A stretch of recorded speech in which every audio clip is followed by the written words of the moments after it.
Bueno, gracias por seguir acompañándonos en este programa de hoy. Bienvenido, el licenciado Jacinto Vega Beltrán. Aquí con ustedes Javi, otra vez. Jacinto, como gusten llamarle, pero lo vamos a llamar Jacinto Vega Beltrán. Sí, invitamos al licenciado, que es una de las personas que consultamos casi siempre en temas legales, sobre todo en temas penales, pero pues es entre penal, administrativo y constitucional. Sí, abarca varias materias. Si gustas, vamos a irlo desglosando, vamos a leerlo. Dice Francisco Alfonso Durazo Montaño, gobernador del Estado Libre de Sonora. Dice a sus habitantes que el Honorable Congreso del Estado ha servido de dirigirme el siguiente decreto número 40. Dice que adiciona el artículo 167 cuarter, no sé qué sea, al Código Penal del Estado de Sonora. Artículo único, dice. Se adiciona el artículo 167 quarter al Código Penal del Estado de Sonora para quedar como sigue. Se adiciona al 167. Sí, el término cuarter es como el número 4. Okay. El 167, número 4. Dice, al que por cualquier medio y fuera de los supuestos autorizados por la ley, audio grave, comercialice, comparta, difunda, distribuya, entregue, exponga, envíe, filme, fotografíe, intercambie, oferte, publique, remita, reproduzca, revele, transmita o videograve imágenes, audios, videos o documentos de cadáveres o parte de ellos que se encuentren relacionados con una investigación penal, de las circunstancias de la muerte o de las lesiones que estos presentan, sea en el lugar de los hechos o del hallazgo o en su cualquier domicilio público o privado. Se le impondrá de 4 a 10 años de prisión y multa por un importe equivalente al 100% 50 veces el valor diario de la unidad de medida de actualización. Dice, hay un agravante. Tratándose de imágenes, audios o videos de cadáveres de mujeres, niñas, niños, adolescentes o personas con discapacidad, de las circunstancias de su muerte, de las lesiones o estado de salud, las penas previstas en este artículo se incrementarán hasta en una mitad. Cuando el delito sea cometido por persona servidora pública integrante de cualquier institución de seguridad pública o de impartición de procuración de justicia, las penas previstas se incrementarán hasta en una tercera parte. Este presente decreto entra en vigor al día siguiente de su publicación, o sea, entró en vigor hoy, porque se publicó ayer. Así es. Y lo firman los diputados Natalia Rivera Grijalva, la diputada que es la presidenta de la comisión, la diputada María Sagrario Montaño Palomares, la diputada secretaria Paloma María Terán Villalobos, son los diputados que firman este decreto. ¿Qué significa en términos prácticos? Vamos a ver. Hay dos aristas aquí. Una es el del periodismo. O sea, la nota roja. Sí. Prácticamente están poniéndole una mordaza a la nota roja. Bueno, mire, voy primero a referirme a este artículo viéndolo desde la vertiente constitucional, si usted me lo permite.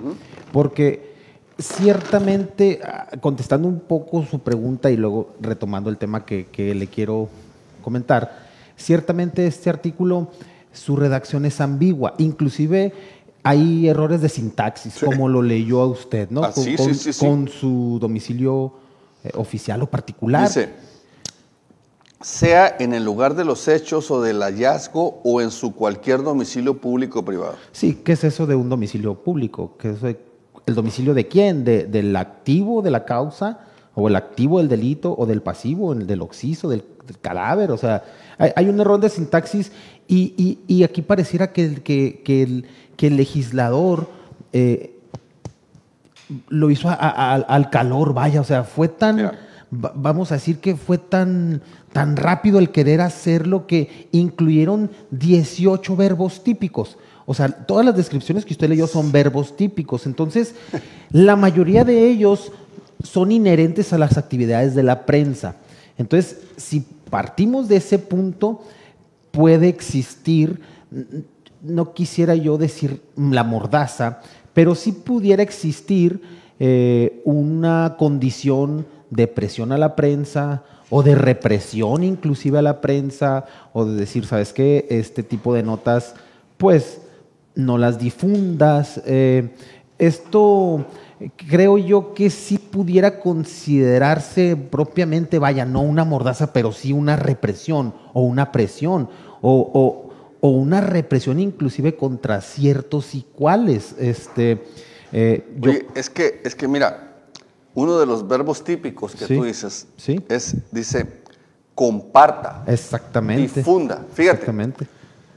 Vamos a suponer que un ciudadano común y corriente que va pasando por la calle y presencia un hecho violento, donde muere una persona o hay un lesionado, toma su celular, así es, toma un pequeño video, lo sube a su cuenta personal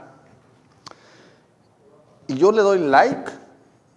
Como yo le doy like, en mi timeline va a aparecer que yo le di like. Sí. Entonces prácticamente estoy compartiendo. La gente que me sigue a mí va a ver esa publicación.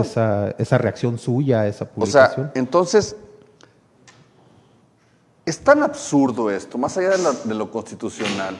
Operativamente, ¿a quién van a meter a la cárcel? Sí, a eso me refiero yo con que puede ser una medida legal de presión o de represión. Es decir, oye, no publiques esto porque estás cometiendo aquí una conducta delictiva.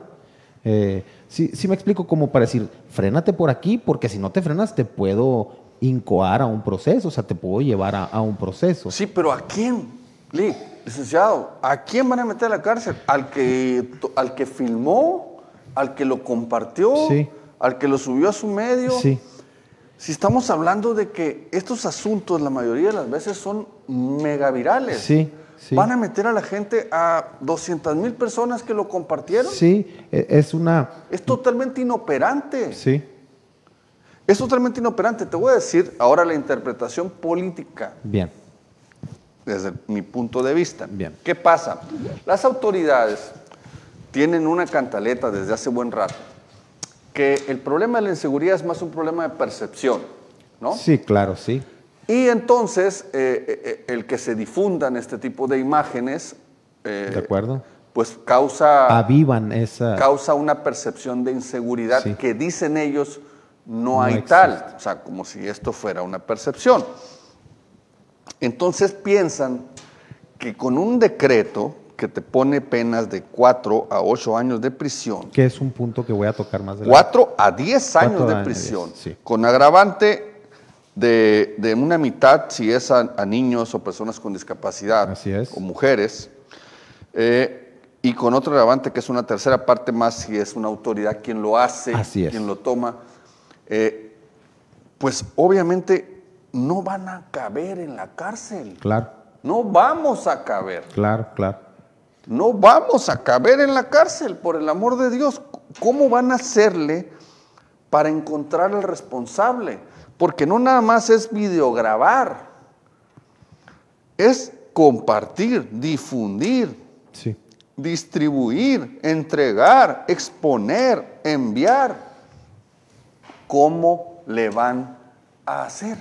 Sí, como le digo, es un delito que tiene 18 verbos típicos y la mayoría de ellos inherentes a actividades de prensa, pero quiero traer a colación una reflexión que hace la maestra Insunza, una maestra de un tribunal de amparo a la que yo en algunas ocasiones consulto, y me dice, es que todos traemos ahorita un smartphone y contra todos van a proceder. Es donde ese artículo se torna ambiguo porque querer abarcar todo ese espectro de conductas en verbos lo vuelve ambiguo Y aparte de esa circunstancia, viola en materia penal, hay un derecho humano que es la legalidad, usted lo conoce, y una de esas vertientes de la legalidad es la taxatividad, que tiene que ser la conducta exactamente desplegada. No suponer, no decir hizo esto y demás, sino exactamente la conducta desplegada. Pero, amén de todo esto, señor, este artículo viene insertado en el capítulo primero del título quinto. Esto es, los bienes jurídicos que tutela son la privacidad, la intimidad y la dignidad de las personas.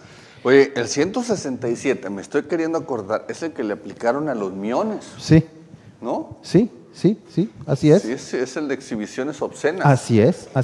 Entonces, bueno, quiero tomar ese parámetro. Vea usted la penalidad que tiene ese delito. Es más, vamos a ver todas las penalidades que tiene ese capítulo de esa exhibición de pornografía, obscenas, exhibiciones obscenas, contra la dignidad, la intimidad sexual.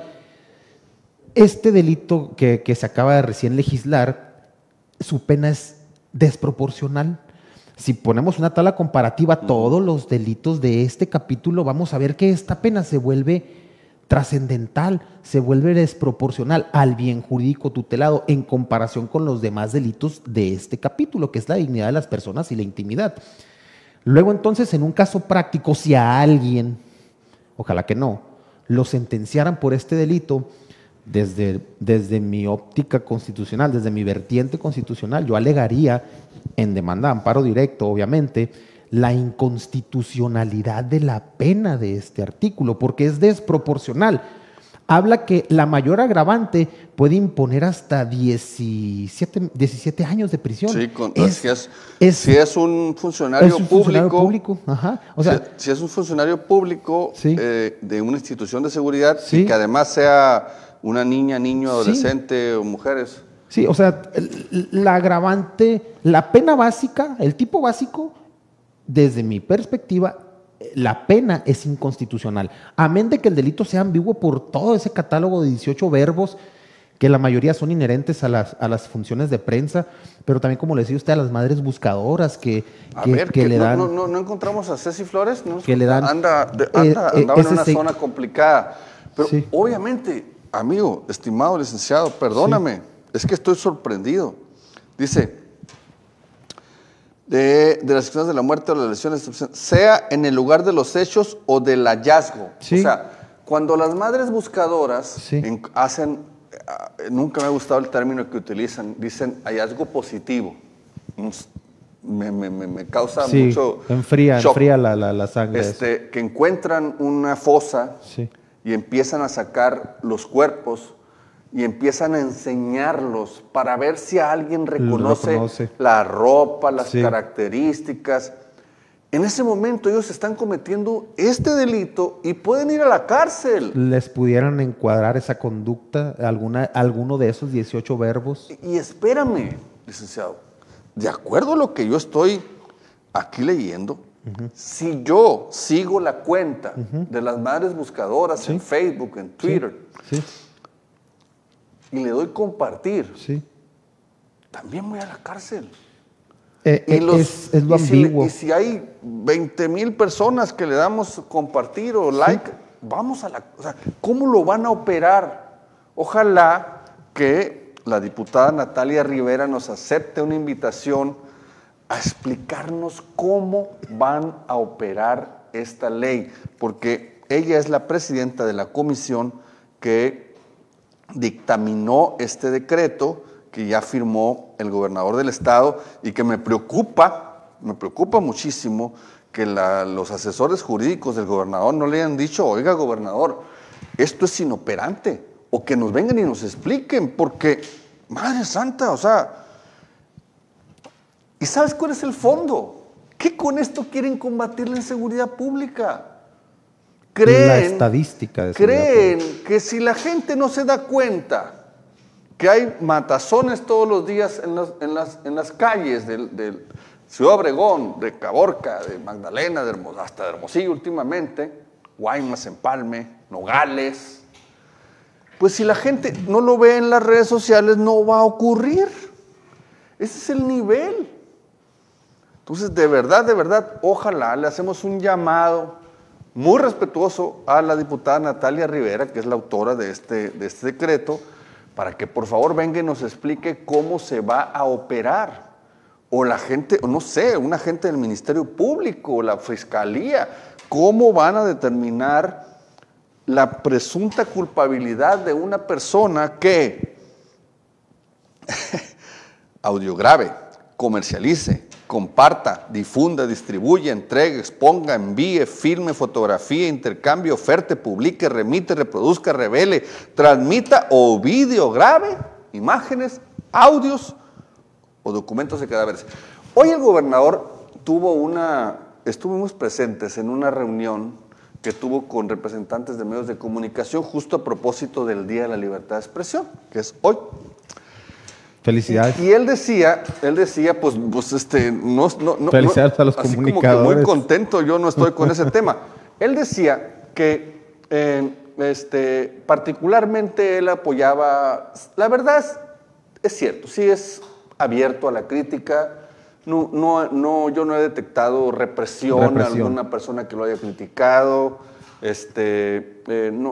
Hay que reconocerle esa parte política al gobernador y a su equipo. Pero hoy mencionó justamente que nos encargaba mucho, decía él, a los medios, el tema de la cobertura en seguridad. Porque ejemplificaba un asunto ocurrido hace unas 2 semanas en el que se sembró pánico en la zona de la sierra por un supuesto convoy que había tomado el pueblo, que resultó ser una cosa falsa, ¿no? Resultó ser un fake news. Ahí obviamente hubo algunos medios de comunicación formales, incluso nacionales, Milenio particularmente, que lo dieron por válido. Pero eso es una falta de rigor del medio. Sí, y ya el usuario, el televidente, el usuario, pues tendría que determinar a qué medio le da la credibilidad, claro, o no. Pero nos llamaba la atención sobre ese tema el gobernador, nos decía, eso sí se los encargo, o sea que no.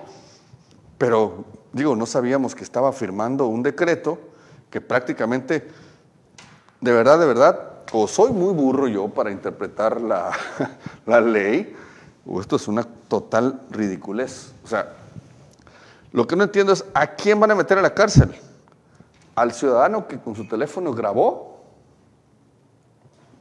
¿O al periodista que le puso like o lo reenvió, o lo bajó, le puso su logo y lo volvió a enviar? O sea, imagínense todos los compañeros de Ciudad Obregón que han hecho de la nota policíaca su especialidad, claro, que tienen millones y millones de reproducciones, pero la nota policíaca de Ciudad Obregón no es culpa de los periodistas. Sí, no, claro que no. O sea, es culpa de las autoridades y de los ¿cómo se llama? De los propios grupos delictivos que no son controlados o no son parados por las autoridades, por las fuerzas policíacas. De verdad, esto creo que va a dar muchísimo que hablar. Sí, seguramente que sí. Mal timing hacerlo, que entre en vigor el Día de la Libertad de Expresión. Sí es. Y no porque sea, que en lo particular seamos, ¿cómo se dice?, promotores de este tipo de periodismo. Al contrario, somos muy cuidadosos nosotros en no dañar la sensibilidad del público. Sí. Esa es una decisión que tomamos editorial. Cada medio, ¿no? Cada persona, claro, que difunde noticias. Somos muy cuidadosos en eso. Pero, sin embargo, prohibirlo con una cosa absurda, inoperante, ni siquiera bien redactada. O sea, ¿quién le revisa los decretos al señor gobernador? ¿Por qué ni siquiera revisaron la redacción de esto? O sea, la sintaxis. Por el amor de Dios, qué al menos que el diario oficial, esa versión, tenga un error, no pueda ser. No, yo lo bajé de internet. Bien. Está en su página de internet del día de hoy. Quizás más adelante en una fe de ratas pudiera hacerse alguna corrección, pero El artículo en sí, desde mi perspectiva, no supera el control constitucional. No, claro que no. Porque es muy ambiguo. Le digo, esos 18 verbos típicos pueden ser utilizados como un medio de presión o de represión, aunque ciertamente, como usted lo dice, yo lo he visto, este gobierno no tiene, la verdad es que vamos a decir, aires de tienen represión. Bastante buena apertura Sí. en cuanto a la crítica. Yo soy crítico constante de las cosas y nunca he tenido ni siquiera una llamada para decirme bájale. No, bueno, por ahí el Bagre una vez me quiso decir que le estaba haciendo una campañita, pero no es cierto.